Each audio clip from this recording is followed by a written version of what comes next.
Biblia explicada, un recorrido diario por las Sagradas Escrituras. Hoy vamos a continuar nuestro estudio sistemático de las Sagradas Escrituras y en esta oportunidad hemos llegado al capítulo número 9 del Evangelio de Mateo. En el capítulo anterior, en el capítulo 8, estuvimos hablando un poco acerca de los milagros. Como ya sabemos que Mateo no lleva un orden cronológico como quizás lo tiene más Marcos y Lucas, sino más bien temático, él aprovecha para hablar del poder que el Señor Jesús tiene sobre las enfermedades del cuerpo. Mateo está haciendo de que las personas reconozcan que realmente Jesús es el Mesías prometido. Por eso es que una y otra vez Mateo hace énfasis con respecto al cumplimiento de las profecías del Antiguo Testamento en Jesús, cuando él dice que Jesús llevó sobre sí el pecado de todos nosotros, llevó nuestras enfermedades, curó nuestros dolores. Además de eso, mientras estaban en la barca, los discípulos tratando de controlar la barca no pudieron y Jesús dormía y Jesús le dijo: ustedes son hombres de poca fe, y calmó la tempestad. Y después termina el capítulo número 8 hablando de dos hombres endemoniados en Gadara, en medio de ese sector que era un sector que tenía muchas cosas que cambiar, pero aún así rechazan a Jesús y el Señor Jesús le dice a estos dos hombres: quédense. Claro, esto de quédense aquí, porque querían seguirle a Jesús y Jesús le dice: no, quédense aquí, se complementa con lo que Marcos y Lucas dicen en sus relatos. Toda la ciudad, o sea, muchas personas, salieron al encuentro de Jesús, pero no para agradecerle el milagro, ni para aprender de él, sino que le rogaron que se fuera de sus contornos. Y Jesús estaba del otro lado del mar de Galilea, en las orillas de Gadara. Y es así como empieza entonces el capítulo número 9, porque dice el versículo número 1 que entrando Jesús en la barca, debido a este rechazo que le hicieron, pasó al otro lado y vino a su ciudad. ¿A cuál ciudad? La ciudad de Capernaum. O sea, volvió de nuevo al sector de Galilea. Y así termina entonces esta sección de los milagros de Jesús, o por lo menos la manera como Mateo proyecta los milagros. Proyecta que Jesús tiene el poder sobre las enfermedades. Y si le vamos a seguir, debemos seguirle no por el milagro, sino porque Él es el Señor de los milagros. Es Él el que lleva nuestras enfermedades. Es Él el que lleva nuestros dolores, pero no nos obliga a aceptar su poder. Si le rechazamos, Él nos da el libre albedrío y nos deja con dolor. O sea, nos deja con el dolor de su alma, porque Jesús vino a buscar y a salvar lo que se había perdido, pero Él se va a otro lado a buscar a otras personas que realmente sí quieran aceptarle. Y vuelvo y repito lo que dije en otra oportunidad: los que estructuraron el Evangelio de Mateo con capítulos y versículos quizás no tomaron en cuenta todos estos detalles, pero es aquí donde termina esa sección y comienza Mateo narrando otra serie de eventos también milagrosos, pero con otro énfasis. 4 de los 7 acontecimientos aparecen tanto en Marcos como en Lucas. Por eso es que se llaman a estos 3 evangelios los sinópticos, porque tienen muchos parecidos en sus narraciones, aunque cada uno tiene un propósito diferente. Y Mateo comienza hablando de un paralítico. Después, Mateo cuenta su propio testimonio. Hay una serie de preguntas con respecto al tema del ayuno. Después se menciona la resurrección de la hija de Jairo y la curación de la mujer hemorroísa, o sea, la que tenía flujo de sangre. Estos eventos aparecen también en Marcos y en Lucas, pero después Mateo enfatiza la sanación de 2 ciegos y también la sanación de un mudo. Y la razón por la cual Mateo estructura este capítulo de esta manera es porque había creencias que se habían arraigado en la mente de muchas personas y en su mayoría eran creencias que estaban totalmente desenfocadas de los propósitos que Dios había establecido en toda la Tanakh, en todo el Antiguo Testamento. Y como Mateo quiere que las personas se den cuenta que en Jesús se cumplen las promesas del Antiguo Testamento, entonces él aprovecha estos eventos para que las personas entiendan cuál era el propósito real por el cual el Señor Jesús hizo estas obras. Así que volvamos de nuevo al capítulo número 9. Sucedió que en algún momento le trajeron un paralítico, tendido sobre una cama.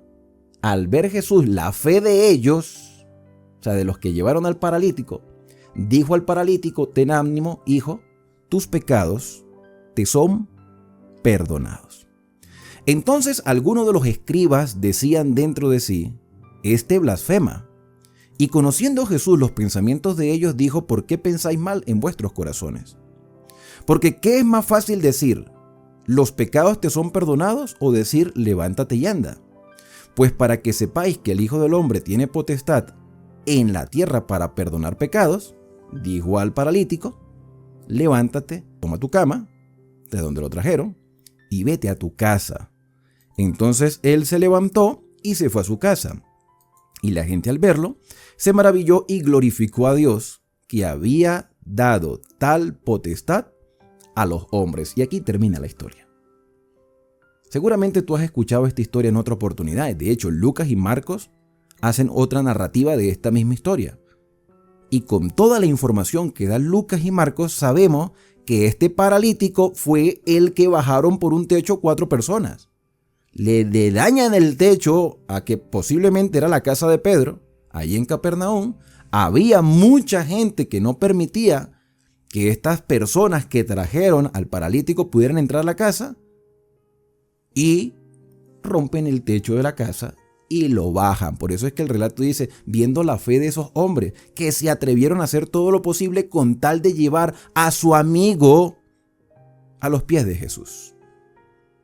En el libro El deseo de todas las gentes, que he venido recomendándole, que me parece un comentario muy adecuado de la vida organizada de Cristo, o sea, bien estructurada. Hay otros libros, pero este me gusta muchísimo la manera como la escritora presenta los eventos de la vida de Jesús y cómo los aplica a nuestra experiencia diaria. Voy a mostrarles entonces algunos comentarios de este libro, El deseo de todas las gentes, que si ustedes lo quieren recibir, pues yo se los puedo obsequiar tranquilamente en digital. Solamente me escribes al WhatsApp. ¿Cuál es el número de WhatsApp? Ahí está, mira, más 57 314 358 1359. Ustedes me escriben, cuando yo lea el mensaje y lo responda, les envío el libro. Pero hablando del paralítico que fue bajado del techo por sus amigos, dice que en esta curación en Capernaum, Cristo volvió a enseñar la misma verdad que había enseñado con el leproso del capítulo 8. Hizo este milagro para que se manifestase su poder de perdonar los pecados. Su enfermedad, la del paralítico, era resultado de una vida de pecado, y sus sufrimientos eran amargados por el remordimiento. Por eso es que Jesús le dice: tus pecados te son perdonados, porque Jesús sabía lo que había en el corazón de ese hombre. Sin embargo, los fariseos consideraban la aflicción como una evidencia del desagrado divino. Imagínate el concepto que tenían los fariseos: eres un enfermo, Dios te aborrece. Ese era el concepto que se tenía.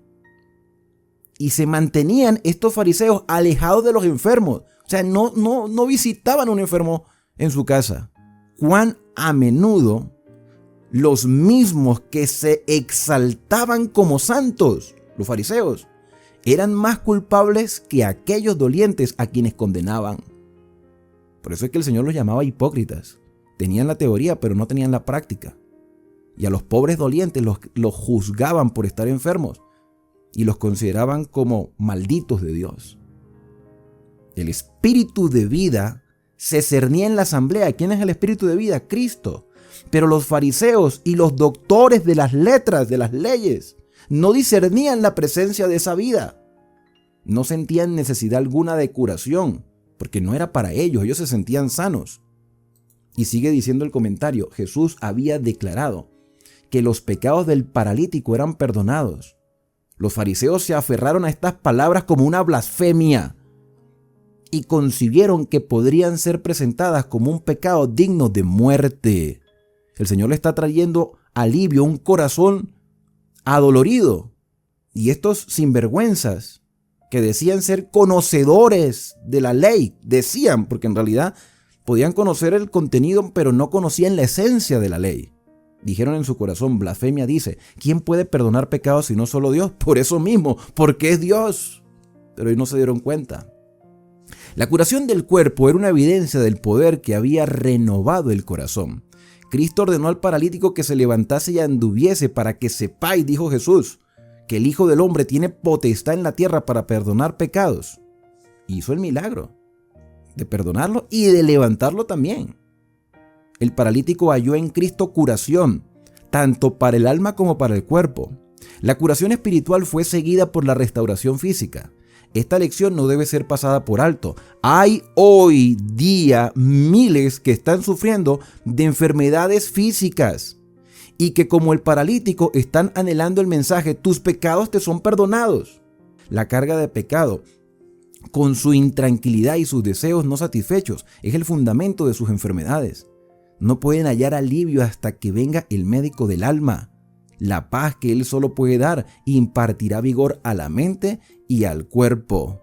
La enfermedad física, por maligna que fuese y arraigada que estuviera, era curada por el poder de Cristo, pero la enfermedad del alma se apoderaba más firmemente de aquellos que cerraban sus ojos para no ver la luz. La lepra, hablando del leproso del capítulo 8, y la parálisis de este hombre del capítulo 9, no eran tan terribles como el fanatismo y la incredulidad. ¿Qué quería enseñar Mateo con este milagro que el Señor Jesús hizo? Que lo más importante no es la curación física. Lo más importante es la curación de nuestros pensamientos. Las personas pensaban que los enfermos eran castigados por Dios. Una persona puede ser un sano espiritual y quizás su cuerpo está deteriorado porque el paso del tiempo nos va a atacar a todos en cualquier momento. Una persona que muere, una persona que se enferma, una persona que tiene una dolencia, no quiere decir que está en un pecado. Que este hombre posiblemente estaba sufriendo las consecuencias de su pecado y quería el perdón más que caminar, quería ser perdonado, quería ser aceptado por el Señor, porque los fariseos le decían: tú eres un maldito del Señor. Dios no te acepta porque eres un pecador. Eso era el concepto que tenían. Ahora, muchas personas piensan igual el día de hoy, que tienen que hacer algo para recibir el perdón de Dios. Sí, lo que tienen que hacer es aceptarlo y ya. Y cuando tú lo aceptas, pues tu vida va a cambiar. Y si es la voluntad del Señor, tu cuerpo se va a reestructurar. La sanidad primaria es la del corazón y de la mente. Y el Señor hoy nos dice: tus pecados te son perdonados. Ese es el mayor milagro. Porque Dios perdona a los que reconocen que tienen necesidad de un Salvador. Versículo número 9. Pasando Jesús de allí, o sea, después de este evento, pasando de allí, un evento en algún momento, no necesariamente cronológicamente, vio a un hombre llamado Mateo. Mateo está contando ahora su testimonio, que estaba sentado en el banco de los tributos públicos. Y le dijo el Señor Jesús a Mateo: sígueme. Entonces Mateo se levantó y lo siguió. Se dice fácil, pero seguramente Mateo ya había escuchado y ya había visto al Señor Jesús. ¿A qué se dedicaba Mateo? A ser un hombre que le trabajaba al gobierno de los romanos. O sea, para muchas personas, el concepto que tenían muchas personas en Israel, en Judá, en Galilea, en todo el sector, era que los publicanos eran traidores a la patria. Le trabajaban a los odiosos romanos. Y aunque muchos eran honestos en su trabajo, algunos que eran corruptos manchaban la imagen de todos los publicanos. Así que la vida de un publicano podía tener muchas comodidades, pero no era fácil porque eran personas odiadas. Y a este Mateo, odiado por la sociedad, Jesús le hace un llamado y le dice: Mateo, sígueme. Lo ve, lo entiende, sabe lo que hay en el corazón de Mateo. Y como Mateo quería cambiar su vida, porque aunque tenía comodidades, se sentía infeliz, y como había escuchado ya al Señor Jesús, como lo había visto, no dudó en tomar la decisión de seguirle. El relato dice: se levantó y lo siguió, dejó todo. Y aconteció, dice el versículo número 10, que estando él sentado a la mesa en la casa de Mateo, y aquí muchos publicanos y pecadores que habían venido se sentaron juntamente a la mesa con Jesús y sus discípulos. Mateo lo invitó a su casa, y le presentó a las personas que tenían el mismo sentimiento que él. Eran personas rechazadas. Jesús se sentó con publicanos, se sentó con pecadores o con lo que la gente entendía que eran pecadores. Personas indignas en la sociedad. Personas despreciadas, las parias. Y eso fue a lo que el Señor vino, a buscar a estas personas, para redimirlas, para transformarlas. Y se sentó con ellos en la mesa. O sea que ya Mateo desde ese mismo momento se convirtió en un evangelista. Por eso es tan enfático en decir, Jesús es el Mesías prometido, de la simiente de David, de la simiente de Abraham, de quienes hablaron los profetas. Ahora, en el libro El deseo de toda la gente que hemos venido leyendo, también hay un comentario con respecto a la vida de Mateo, o el llamamiento que el Señor Jesús le hizo a Mateo. Los buenos principios son siempre exigentes. Nadie puede tener éxito en el servicio de Dios a menos que todo su corazón esté en la obra y que tenga todas las cosas por pérdida frente a la excelencia del conocimiento de Cristo. ¿Qué hizo Mateo? Dejó el trabajo que era lucrativo por seguir a Jesús, que le daba paz en su corazón. Nadie que haga reserva alguna puede ser discípulo de Cristo y mucho menos puede ser su colaborador. Cuando los hombres aprecien la gran salvación, se verá en su vida el sacrificio propio que se vio en la de Cristo. Se regocijarán en seguirla donde quiera que los guíe. El llamamiento de Mateo al discipulado excitó gran indignación en muchas personas. ¿Por qué? Porque ellos pensaban que los publicanos eran despreciados también por Dios. Imagínate el concepto. Los enfermos son malditos de Dios y los publicanos son despreciados por Dios. O sea, ¿dónde está el mensaje de esperanza que Israel proclamaba? ¿Dónde está el mensaje de los profetas antiguos que decía que el Señor vendría a salvar a su pueblo? Si los mismos habitantes estaban en contra de sus conciudadanos, de sus coterráneos. Porque Mateo no era un romano, pero trabajaba para los romanos. Entonces, como le trabaja a los romanos, pues eres un despreciado por Dios. Entonces las personas se indignaban con las cosas que Jesús hacía, porque era contrario a lo que les habían enseñado. Que un maestro religioso eligiese un publicano como uno de sus acompañantes inmediatos era una ofensa para las costumbres religiosas, sociales y nacionales. Apelando a los prejuicios de la gente, los fariseos esperaban volver contra Jesús la corriente del sentimiento popular. Suena como a política, sentimiento popular. Bueno, de hecho, los fariseos eran políticos. Y Jesús estaba sentado a la mesa con gente que tenía necesidad espiritual. Cuando vieron esto los fariseos, dijeron a los discípulos, ni siquiera tuvieron la decencia de acercarse a Jesús, sino a los discípulos como para desanimarlos, para agarrarlos inadvertidos, ¿sí? De sorpresa, como cuando a uno le preguntan algo y quizás no tiene la respuesta para hacerlo a uno dudar. Entonces los fariseos, en lugar de ir directamente a Cristo, van a los discípulos que apenas están aprendiendo y que eran hombres indoctos, eran personas que estaban acostumbrados a la pesca o a otras cosas, y Mateo quizás era el más culto, pero despreciado por la gente. Y los fariseos le preguntan, mire, ¿por qué vuestro maestro come con publicanos y con pecadores? Al oír esto Jesús les dijo, mira, los sanos, tú que te consideras sano, tú no tienes necesidad de médico, sino los enfermos. Estas personas tienen necesidad espiritual. Y por eso estoy aquí con ellos. Ustedes no me buscan porque no tienen necesidad. Se creen que están bien como están. Y pues, dijo el Señor Jesús, fíjate que este versículo a veces lo leemos así como muy rápido. Pero el Señor Jesús dijo, id pues, como dándoles una orden, vaya y registren los escritos proféticos y aprendan lo que los profetas dijeron. Misericordia quiero y no sacrificio. Esto no era nada nuevo. Esto estaba escrito. Id pues y vayan, aprendan, vayan y busquen los escritos y aprendan lo que quiero decirles con misericordia y no sacrificio. Porque no he venido a llamar a justos, si ustedes son justos. Bueno, ustedes se consideran así.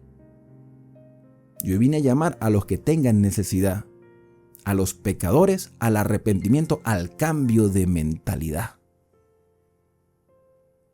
Y en el libro de Apocalipsis nosotros vemos la condición de la iglesia del tiempo del fin, en lo que se llama la iglesia de la Odisea, donde la misma iglesia, o sea, la hermandad, según lo que el Señor revela, expresa que son ricos, que se han enriquecido, de ninguna cosa tienen necesidad.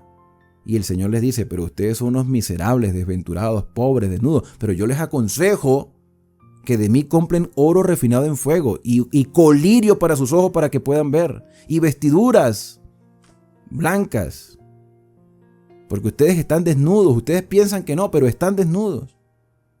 Estos fariseos creían que por pertenecer a la secta de los fariseos, por pertenecer al clan o al partido que dominaba el gobierno del templo, ya ellos eran los elegidos del Señor. ¿Y será que el día de hoy no hay conceptos similares? Vamos a hacernos una autoevaluación. ¿Tú crees que tu seguridad radica en la denominación a la que perteneces?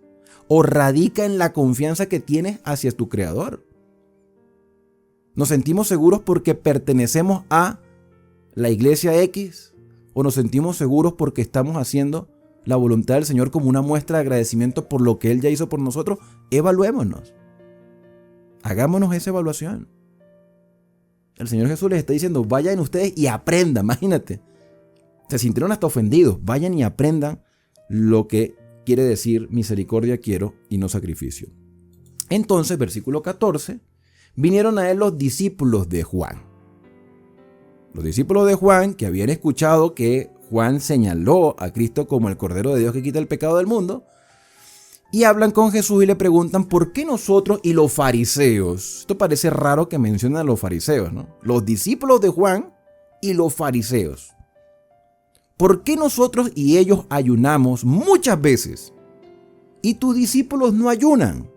Jesús le dijo, ¿acaso pueden los que están de bodas tener luto entre tanto que el esposo está entre ellos? Pero vendrán días cuando el esposo les será quitado.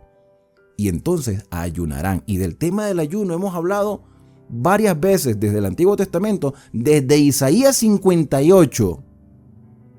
Desde Isaías 58 hemos empezado a hablar de la verdadera esencia del ayuno, que no es simplemente dejar de comer, es abstenernos de algo con el propósito de... ¿Cuál es el propósito del ayuno? ¿Cuál es? Ganarnos las bendiciones de Dios. ¿Buscar agradar a Dios pasando hambre? ¿O es abstenernos de esto, que es una necesidad, con el propósito de buscar la voluntad del Señor en mi vida? ¿Con qué propósito ayunaban estas personas? Que ahora están juzgando a los que no están ayunando. Y en otras palabras, están criticando a Cristo porque, oye, si tus discípulos no ayunan es porque tú tampoco estás ayunando. ¿Tenía necesidad Jesús de ayunar? Mira, lo que Jesús trata de decirle a estas personas con respecto a que pueden los que están de boda estar de luto. No pueden estar de luto los que están de boda, porque el esposo está entre ellos. El día que el esposo se les sea quitado, o sea, el día en que yo no esté con ellos, ellos ayunarán. Pero ahorita están de fiesta porque ellos me están reconociendo como el Mesías. O sea que los discípulos de Juan ni siquiera habían escuchado las enseñanzas de Juan bien, cuando Juan señaló a Jesús como el Cordero de Dios que quita el pecado del mundo. Y aunque los discípulos de Juan estaban tristes porque Juan estaba en la cárcel y Jesús no había hecho nada para sacarle de la cárcel, de eso hablaremos más adelante, de cómo llegó Juan a la cárcel y cómo actuó Jesús, pero los discípulos estaban tristes. Pero es que ellos debían enfocarse era en Jesús. Sí, estaban tristes por Juan, pero Jesús era la solución. El hecho de no haber ayunado a los discípulos quiere decir que estaban aprendiendo y estaban reconociendo que Jesús era el Mesías. ¿Por qué iban a ayunar si tenían al Mesías al lado? Si era lo que les debería traer más gozo.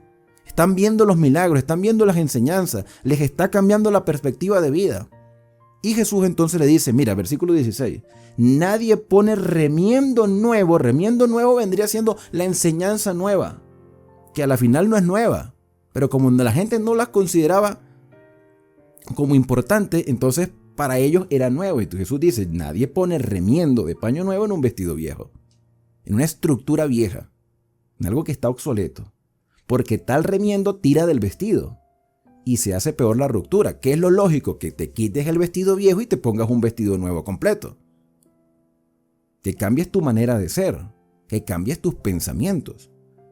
Esto es una parábola muy interesante, ¿no? Pero además de eso, el Señor le añade a esta enseñanza para reforzarla. Dice, nadie echa vino nuevo en odres viejos. El odre era un recipiente de cuero donde se echaba el vino. Cuando el vino se acababa y se secaban los cueros, porque era de cuero, esto tendría a romperse, a arrugarse, a desquebrajarse. Y era inadecuado colocar vino nuevo en un odre que estaba desquebrajado porque se rompía y se iba a perder el vino. El vino se derrama, si se echa el odre, si se echa el vino nuevo en el odre viejo, se derrama el vino y los odres pues se pierden porque se rompen. Pero se echa vino nuevo en odres nuevos. El vino representa la enseñanza. Aquí en esta parábola, el vino representa la enseñanza y los odres representan como recipiente a los creyentes.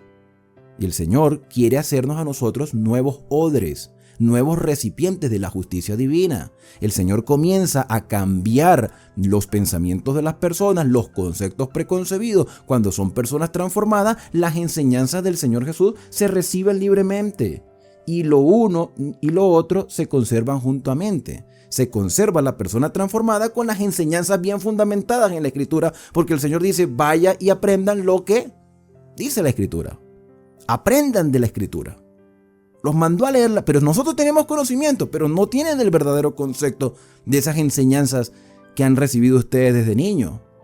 Mientras él decía estas cosas, o sea, en este mismo escenario, estaban en la casa de Mateo, en este mismo escenario, vino un hombre principal y se postró ante él diciendo, mi hija acaba de morir. Mas ven y pon tu mano sobre ella y vivirá. Mi hija acaba de morir, dice el relato. Entendemos que está hablando de Jairo, porque tanto Marcos como Lucas hablan de esta historia, y este principal, cuyo nombre no se menciona, de hecho Mateo es muy prudente en conservar a las personas en el anonimato. O sea, no es importante cómo se llaman, lo importante es lo que Jesús hizo por ellas. Y este hombre expresa que su hija acababa de morir. Los otros relatos muestran que la niña estaba muy enferma y que estaba prácticamente muriendo, pero no había muerto aún. Es posible, y lo más seguro es que sí, que este principal, que sabemos que se llama Jairo, haya escuchado lo que Jesús hizo en el pasado, hace semanas o meses atrás, en algunos días atrás, a el hijo de una viuda que había muerto y que seguramente tenía varias horas de muerto y lo iban a llevar a enterrar en la ciudad de Naín. Esta viuda, cuando se encuentra con Jesús, Jesús la consuela y le resucita al hijo. Entonces, si esto Jairo llegó a escucharlo, tenía la esperanza de que si la niña moría, estaba reciente, existía la posibilidad de que el Señor Jesús la levantara como hizo con el hijo de la viuda de Naín. Así que él expresa, o por lo menos Mateo lo muestra de esa manera, Señor, mi hija acaba de morir, ven y pon sus manos sobre ella y vivirá. Él se levantó y le siguieron sus discípulos a la casa de Jairo. Pero mientras iban por el camino, he aquí una mujer enferma de flujo de sangre, o sea, una mujer hemorroísa. Tenía flujo constante de sangre y no desde hace poco tiempo, sino desde hace 12 años. Imagínate la cantidad de dinero que invirtió en médicos durante 12 años. Y prácticamente había perdido la esperanza de ser sanada. Pero ella se acercó por detrás a Jesús y le tocó el borde de su manto, porque decía dentro de sí, si tocare solamente su manto, seré salva. Fíjate el concepto que tenía esta mujer. Ella tenía fe que Jesús tenía poder. Pero en los conceptos que ella tenía, era que si tocara por lo menos el borde del manto del Señor Jesús, como que si el manto tuviera poder en sí, entonces ella sería sana solamente tocando el objeto que le pertenecía al Salvador. Y hoy muchas personas piensan lo mismo. Piensan que los objetos tienen poder para sanar. O sea, no es el manto de Cristo, es quien portaba el manto. Pero ella en su fe va y dice, bueno, por lo menos que yo toque, me sanaré. Pero Jesús volviéndose y mirándola dijo, ten ánimo hija, tu fe te ha salvado, y la mujer fue salva desde aquella misma hora. En los otros evangelios, la historia es mucho más detallada. Fíjate que Mateo se concentra más en lo que Jesús hace y no tanto en las circunstancias que estaban en ese momento. Los otros evangelios muestran que había mucha gente que apretaba a Jesús y era casi imposible que la mujer llegara. Y Jesús dice, mira, alguien me ha tocado, pero Señor, dijo Pedro, pero Señor, pero si todo el mundo te aprieta, no, porque poder y virtud ha salido de mí. ¿Cuál era el propósito del Señor Jesús? Detenerse para preguntar quién le había atacado si él mismo lo sabía. Él lo sabía porque es Dios. Si él mismo se dio cuenta que la mujer le tocó el borde del manto. Primero que nada, Jesús no iba a permitir que la mujer se fuera creyendo que el manto era milagroso. El que hizo el milagro fue Jesús, a través de la fe de esa mujer. Por eso es que Jesús le dice, mira, tu fe te hizo salva. No fue el manto, fue tu fe en mí, no fue el manto. No vayas a creer que te vas a ir pensando de que el borde del manto fue el que te dio la sanidad. Porque entonces vas a enseñarle a otras personas erradamente. Y muchas personas estaban apretando a Jesús. O sea, habían personas que estaban tocando a Jesús, pero no sentían que realmente estaban tocando al Salvador, sino que simplemente un hombre de influencia. Pero esta mujer fue con un toque de fe. Y lo poco que pudo tocar de la vestimenta de Cristo, por medio de esa fe, hizo que recobrara la sanidad. Entonces Jesús le dijo, mira, no fue el manto, fue tu fe la que te ha salvado. No solamente que te ha curado, porque la curación es algo externo. Y está bien, viniste a buscar la curación, pero yo a ti te estoy dando la salvación, que es lo principal. Desde aquella hora, dice, eres salva. Ahora consérvate en la salvación. Comienza a vivir de acuerdo a esa salvación que el Señor te ha otorgado. Continúan en la historia con Jairo, después de esta circunstancia, y al entrar Jesús en la casa del principal, viendo a los que tocaban flauta y la gente que hacía alboroto, les dijo, apartaos, porque la niña no está muerta. Y se burlaban de él porque sí estaba muerta. ¿Cuál es el concepto preconcebido aquí? Que después de la muerte ya no hay solución. No hay solución. Se murió y listo, se murió. Pero mira lo que el Señor Jesús le responde. Ella no está muerta, sino que duerme. ¿Qué es lo que el Señor Jesús le está diciendo? Lo mismo que estaba en la Tanakh, en el Antiguo Testamento. ¿Qué dijo el sabio Salomón? Los que vivimos sabemos que vamos a morir, pero los muertos nada saben. Ya no tienen paga de lo que se hace debajo del sol. Todo quedó en el olvido.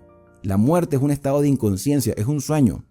Para los que piensan que las personas que se mueren se van directamente al cielo porque fueron buenas o se fueron directamente al infierno, que ya hemos hablado del infierno aquí bastantes veces, eso es un concepto arraigado que está totalmente infundado, no tiene fundamento en la Escritura. ¿Qué más evidencia queremos nosotros sobre el estado de los muertos que lo que Jesús acaba de pronunciar?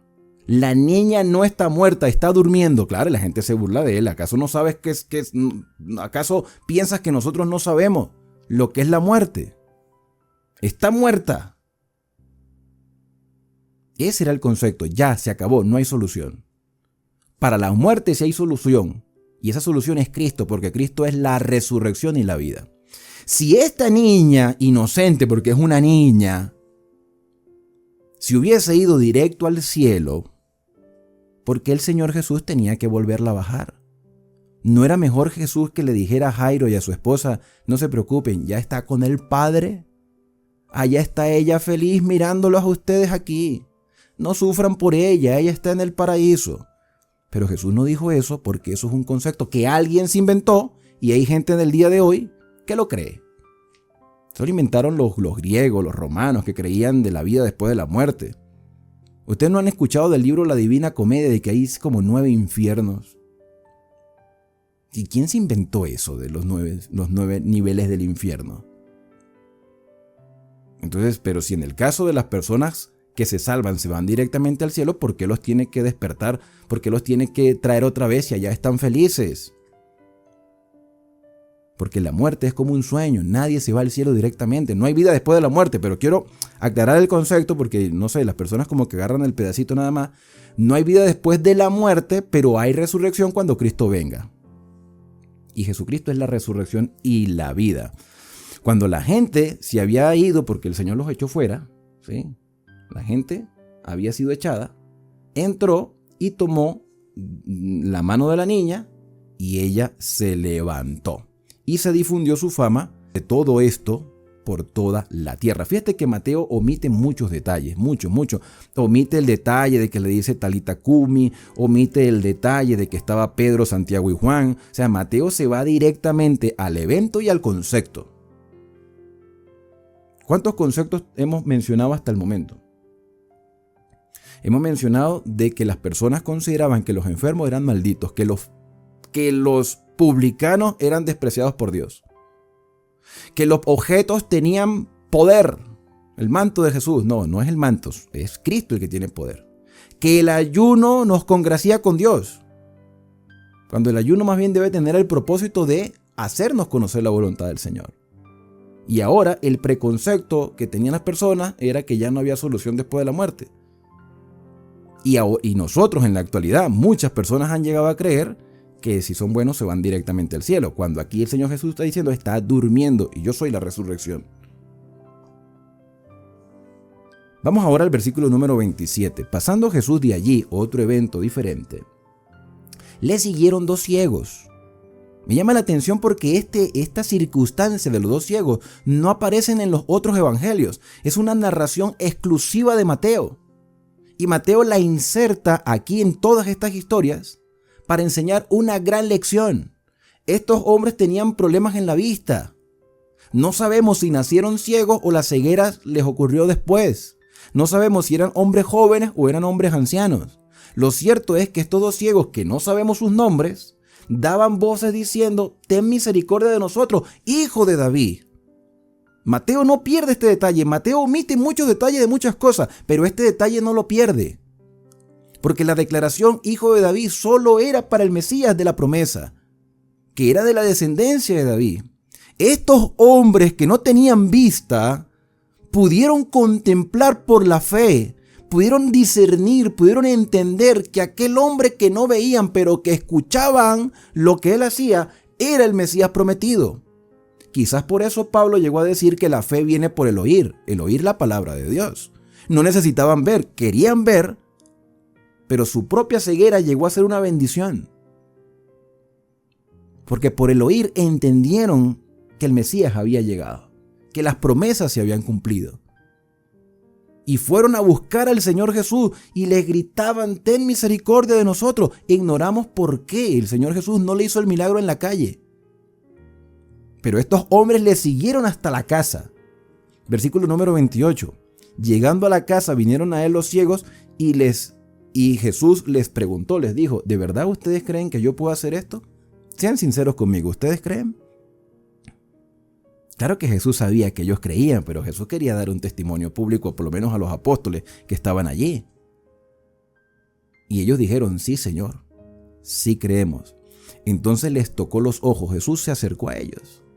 Recuerden que muchas personas consideraban que las enfermedades eran maldiciones de Dios. Jesús toca a estos hombres, les muestra ese cariño, ese amor, ese deseo de que recobraran la vista física, pero espiritualmente tenían más vista que los demás. Espiritualmente entendieron lo que otros no pudieron ver. Dijo el Señor Jesús, conforme a vuestra fe os sea hecho, y los ojos de ellos fueron abiertos, y Jesús les encargó rigurosamente, les exigió, les dio una orden. Mira, no lo sepa nadie, que no lo sepa nadie. Tal cual como se lo dijo al leproso. Al leproso le dijo, no digas a nadie nada, vete al santuario, ve, presenta tu ofrenda ante el sacerdote, porque fuiste sanado, no lo digas a nadie. Y uno se pregunta, ¿por qué el Señor Jesús les decía estos a las personas que les sanaba, por lo menos en estos dos casos, en el caso del leproso y en el caso de los dos ciegos? No lo digan a nadie. ¿Cuál era la razón por la cual Cristo decía esto? Pero igualmente no le hacían caso, iban y lo publicaban. Era evidente. ¿Cómo callarse algo tan milagroso? Hay varias razones, y una de las razones, por lo menos en el caso del leproso, era quizás no crear en los leprosos una revuelta de que se vinieran todos los leprosos de las cuevas a la ciudad, porque iba a causar una conmoción social. Imagínense esa cantidad de leprosos acercándose a la ciudad.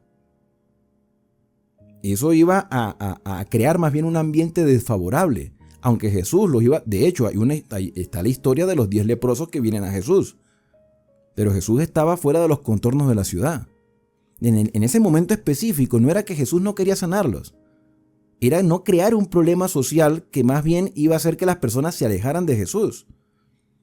Y en el caso de los ciegos, podemos entender que Jesús, aunque quería la sanidad para todos, Jesús no quería que lo buscaran simplemente por el milagro de la sanidad física, porque lo más importante, y Mateo es muy enfático en eso, lo más importante no era la sanidad física, porque igualmente todas estas personas que fueron sanadas murieron. Porque es que el problema no está en la decadencia física. El problema está en la decadencia moral y espiritual. Y hasta que no se le ponga fin al pecado, seguiremos degradándonos constantemente. Si tú tienes algún tipo de enfermedad o conoces a alguien que está enfermo, enséñale y aprende que lo más importante es el perdón de los pecados, que lo más importante es la sanidad del alma, o sea, la sanidad de la limpieza de nuestra mente y de nuestro corazón, de que no le demos tanto énfasis al milagro como milagro o como evento excepcional. Jesús puede hacer el milagro, tiene el poder para hacer el milagro. Mateo demuestra que Jesús tiene el poder, pero por sobre todo quiere cambiar nuestra mentalidad. Quiere llevarnos a los conceptos adecuados de la Escritura para que conozcamos de verdad a nuestro Señor, para que sepamos quién es. Y cuando Él venga por segunda vez como Rey de Reyes y Señor de Señores, ya no habrá muerte, ni llanto, ni dolor, ni clamor, nada de eso. Pero mientras ese momento llega, tenemos que enfrentar adversidades, problemas, enfermedades, dificultades, accidentes, de todo. Y eso no quiere decir que el Señor no esté con nosotros. Ese es parte del conflicto entre el bien y el mal. Y por eso Jesús fue rigurosamente estricto al decirle a ellos: mira que nadie lo sepa, que nadie se entere de esto, que no me busquen por el milagro. Pero como la humanidad a veces es demasiado sensacionalista y es muy difícil callarse algo como eso, estos recién curados de la vista física, porque espiritualmente tenían más claridad que otros, salidos ellos divulgaron la fama por toda aquella tierra. Mientras salían ellos de allí, le trajeron un endemoniado mudo. Estaba mudo. Quizás también la gente pensaba, en su concepto, pensaban que la mudez había venido por un tormento demoníaco. Y por eso Mateo lo narra de esa manera. Y echando fuera el demonio, o lo que la gente consideraba un demonio, o que quizás sí, lo cierto es que este hombre tenía un problema, no podía hablar. El mudo habló y la gente se maravillaba y decía: nunca hemos visto cosa semejante en Israel. Jamás hemos visto algo así. Pero los fariseos decían, cegados todavía, cegados, con conceptos errados, decían: por el príncipe de los demonios, echa fuera a los demonios. No hay aquí ninguna evidencia de que Jesús le haya reclamado a los fariseos esta expresión, por lo menos aquí no. En los otros evangelios sí se describe. Mateo no presenta la respuesta del Señor Jesús a los fariseos. Quizás estos fariseos lo dijeron a espaldas de Cristo, o Mateo no quiso darle muchos detalles a esta cuestión, sino mostrar lo que la gente creía sobre lo que Jesús hacía. En este caso, los fariseos decían que Jesús echaba a los demonios en el nombre de los demonios. Recorría Jesús todas las ciudades, enseñando en las sinagogas, predicando el evangelio del reino y sanando toda dolencia, enfermedad y toda dolencia del pueblo. Número 1, enseñaba. Número 2, predicaba. Número 3, sanaba a todo el pueblo, de toda dolencia. Las 3 bases del ministerio de Cristo: enseñanza, exhortación a través de la predicación y curación, tanto física como espiritual. Y al ver a las multitudes, tuvo compasión de ellas porque estaban desamparadas y dispersas como ovejas que no tienen pastor. Tenían líderes religiosos, pero estaban totalmente desorientados. Participaban de todas las ceremonias religiosas, de todos los cultos, de todas las fiestas, pero eran como ovejas sin pastor, con enseñanzas erradas. Y pregúntese usted si el día de hoy no pasa lo mismo. Tenemos iglesias multitudinarias, tenemos congregaciones todos los fines de semana, tenemos campañas, conferencias, eventos, tenemos convenciones, retiros, de todo. Pero muchas de esas enseñanzas son totalmente infundadas. Y por eso es que estamos como estamos. Pero el Señor va a hacer un cambio. Está haciendo un reavivamiento. Está haciendo una reforma, comenzando contigo y conmigo. Y cuando esa obra comienza conmigo y contigo, cuando nosotros de manera personal experimentamos ese cambio, el Señor nos llama a cumplir una obra en favor de los demás. Entonces Jesús dijo a sus discípulos: a la verdad, la mies, el lugar de trabajo para recoger la cosecha es mucha. Hay muchas almas que están hambrientas del Evangelio. Hay muchas personas que están dispuestas a aceptar estas enseñanzas. Pero lamentablemente los obreros son pocos, o por lo menos los que estén dispuestos a hacer la voluntad del Señor. A los que no tengan intereses materiales por encima de los intereses espirituales. Aquellos que estén dispuestos a cambiar esos conceptos preconcebidos para que se fundamenten nuestras enseñanzas en la verdad presente. De ese grupo de personas que está dispuesto a eso, son pocos. Por lo tanto, el Señor le dijo a los discípulos, y con esto termina el relato: rueguen, pídanle al Señor, pónganse en oración para que el Señor de la mies, para el que el Señor de la cosecha envíe más obreros a la mies. Ahora, no era que el Señor Jesús no estaba interesado de que hubiese obreros, porque Él dice: ruéguenle al Señor de la mies, o sea, a mí, al Padre y a mí, el Señor de la mies, para que envíe obreros. Como queriendo decir los discípulos: nunca dejen de interesarse del bien de las personas e involucrar a otros para que también cumplan esta obra. No sean egoístas. O sea, no crean que ustedes son los exclusivistas que van a hacer toda la obra. Dios tiene más obreros. Ustedes ruéguenle al Señor para que más personas se le unan y ustedes estén dispuestos a recibirlo para que sean sus ayudantes. Mis queridos hermanos, no importa dónde te encuentres, no importa cuánto tiempo tengas en la fe, si el Señor ha transformado tu vida, sé tú un instrumento de transformación. Si el Señor ha cambiado esos conceptos errados, ¿cuáles son los conceptos errados el día de hoy en muchas iglesias? Les puedo mencionar por lo menos 2 o 3. Hay conceptos errados. Número 1, de que los mandamientos de Dios están abolidos. Eso está errado. Los mandamientos de Dios están vigentes, los 10. Otro concepto errado que hay en muchas iglesias, que los buenos se van al cielo cuando mueren y los malos se van al infierno. Eso está mal. Los que se mueren se van a un sueño profundo hasta el día de la resurrección. Algunos para vida y otros para muerte eterna. Y otro concepto errado es que la iglesia es un medio de salvación. La iglesia no es un medio de salvación. La estructura como iglesia no es un medio de salvación. Nosotros, los miembros de la iglesia, somos los instrumentos de Dios simplemente para mostrar el camino por donde ya hemos andado. Pero el único medio de salvación es Cristo. Y el único que puede cambiar esos conceptos preconcebidos es el Espíritu Santo. Cuando aprendemos a depender del Espíritu Santo y cuando aceptamos por fe la justicia de Cristo, nuestra fe se fortalece y podemos vivir con esperanza.